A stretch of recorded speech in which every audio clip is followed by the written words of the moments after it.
Friends, welcome back to my YouTube channel nursing education अड्डा। तो friends, आज हम पढ़ेंगे new topic PPH. PPH obs gynae का टॉपिक है जो बार बार एग्जाम में रिपीट होता है।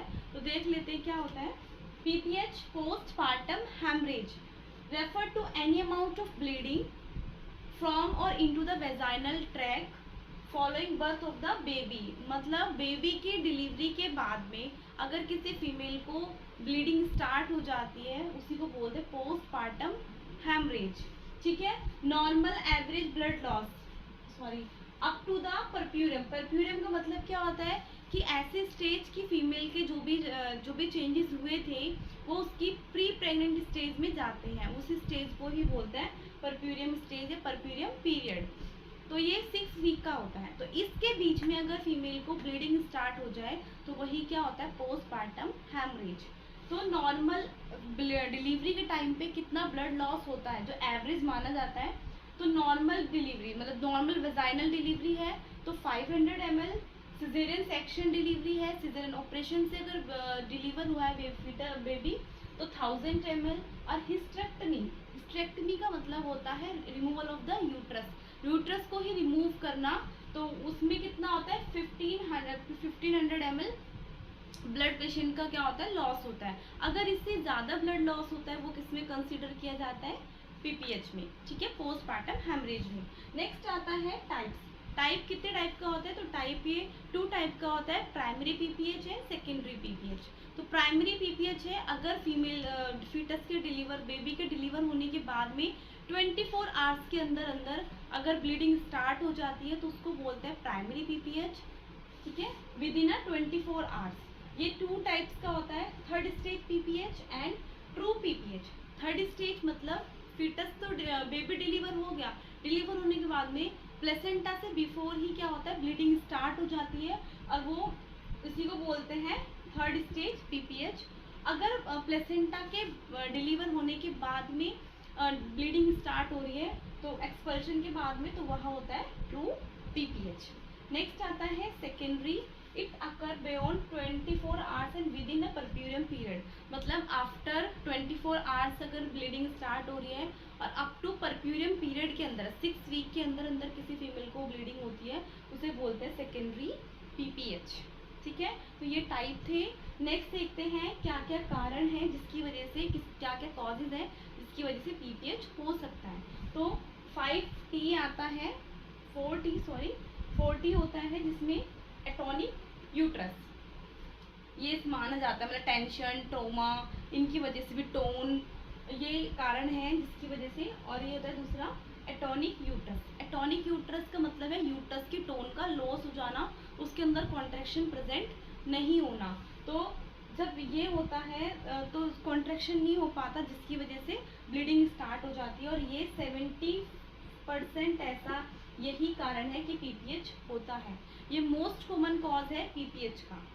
ठीक है, इसमें क्या क्या हो सकता है कि एटॉनिक कैसे लॉस, टोन कैसे लूज हो सकती है उसकी यूट्रस की, ओवर डिस्टेंशन या फिर यूट्रस ओवर डिस्टेंशन है जैसे पॉलीहाइड्रोमिनस। पॉलीहाइड्रोमिनस एमनिटी फ्लूइड का मैक्सिमम अमाउंट में होना। ठीक है, जिसकी वजह से ओवर डिस्टेंशन हो जाएगा यूट्रस का, तो उसको कॉन्ट्रैक्शन में उसकी टोन है वो लूज हो जाएगी, उसको कॉन्ट्रैक्ट होने में प्रॉब्लम होगी। नेक्स्ट आता है कोई फीमेल है मालनरिस्ट है या फिर उसको अनीमिया है। तो मालनरिस्ट है और अनीमिया है तो थोड़ा सा ब्लड लॉस होने पे उनको सिम्टम्स शो होने लगते हैं। नेक्स्ट आता है एनेस्थीसिया। एनेस्थीसिया क्या करता है, ये भी टोन को डिक्रीज कर देता है, यूट्रस की कॉन्ट्रैक्शन को स्लो कर देता है या कम कर देता है।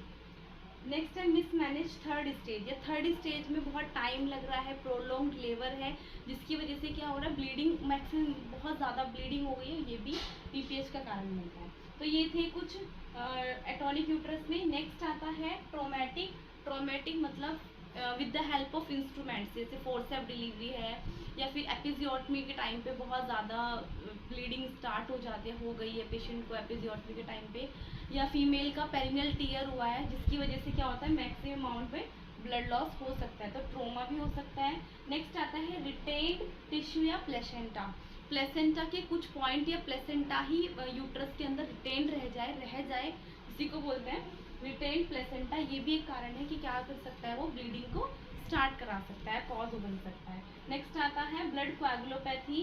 किसी पर्सन को ब्लड की डिफिशियंसी, ब्लड कोएगुलेशन की डिफिशियंसी, क्लॉटिंग फैक्टर नहीं है, जिसकी वजह से भी क्या हो सकता है, इस पर्सन को पीपीएच स्टार्ट हो सकता है। नेक्स्ट देखते हैं साइन सिम्टम्स ऑफ पीपीएच। तो पीपीएच जब होगा तो क्या क्या सिम्टम्स आएंगे, तो मैसिव ब्लड लॉस, मतलब बहुत ज़्यादा एक्सेसिव अमाउंट में क्या होगा, ब्लड का लॉस होने लगेगा। नेक्स्ट आता है पासिंग लार्ज क्लॉट, जो ब्लड के क्लॉट होते हैं वो पास होने लगेंगे, ठीक है।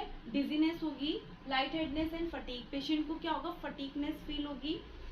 डिक्रीज ब्लड प्रेशर क्या होगा पेशेंट का, कम होने लगेगा। पल्स रेट इंक्रीज हो जाएगी, ठीक है। Swelling and pain, vaginal area, perineal area पे पेन फील होगा पेशेंट को। पैलर कंडीशंस आ जाएगी। हाइपोटेंशन, मतलब वही ना, ब्लड प्रेशर डिक्रीज होना, हाइपोटेंशन।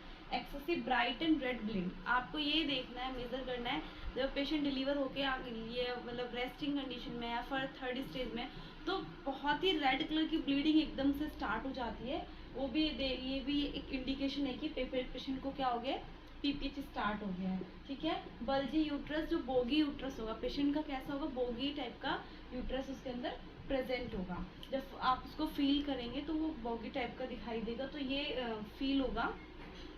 ये कुछ सिम्टम्स थे।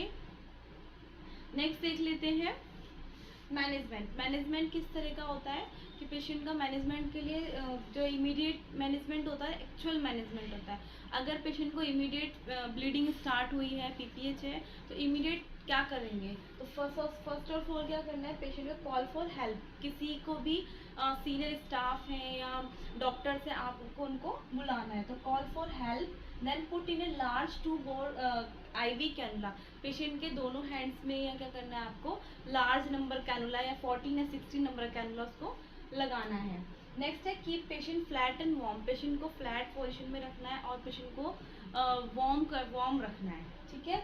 नेक्स्ट आता है sand blood end of group matching, मतलब ये तो ऑलरेडी आजकल अभी ट्रेन में मतलब ऐसा है कि वो सब अरेंज करके रखते हैं, बट फिर भी अगर अरेंज नहीं है तो इमीडिएटली क्या करना है, पेशेंट का ब्लड ग्रुप मैच करा के पेशेंट के लिए ब्लड अरेंज करना है, वो भी कितना, एटलीस्ट 2 यूनिट ब्लड अरेंज करके रखना है। नेक्स्ट आता है infusion rapidly 2 litre of normal saline, जो आप ये कैनुलास लगाई थी इनके अंदर क्या करना है, आपको फ्लूइड को एडमिनिस्ट्रेट करना है। लार्जली पेशेंट को फ्लूइड एडमिनिस्ट्रेट होना चाहिए ताकि हम उसका परफ्यूजन प्लाज्मा वॉल्यूम को मेंटेन रख सकें।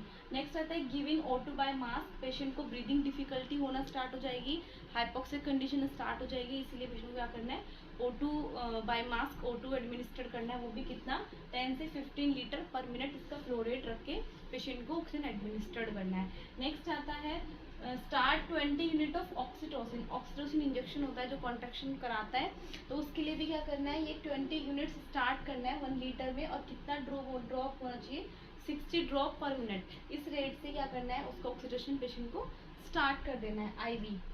नेक्स्ट आता है monitor vital sign like pulse rate, BP, ये सब आपको रेगुलरली क्या करना है, उसका पेशेंट का चेक करते रहना है। तो ये था इमीडिएटली मैनेजमेंट, जैसे ही पेशेंट इस कंडीशंस में जाएगी, पीपीएच स्टार्ट हो जाएगा, तो ये मैनेजमेंट करना है। नेक्स्ट आता है एक्चुअल मैनेजमेंट क्या होता है पीपीएच का, वो हम इसके नेक्स्ट पार्ट में पढ़ेंगे। तब तक के लिए आप पढ़ते रहिए। अगर आपको मेरी वीडियो अच्छी लगी तो प्लीज़ वीडियो को लाइक कीजिए और चैनल को सब्सक्राइब कीजिए। Thank you.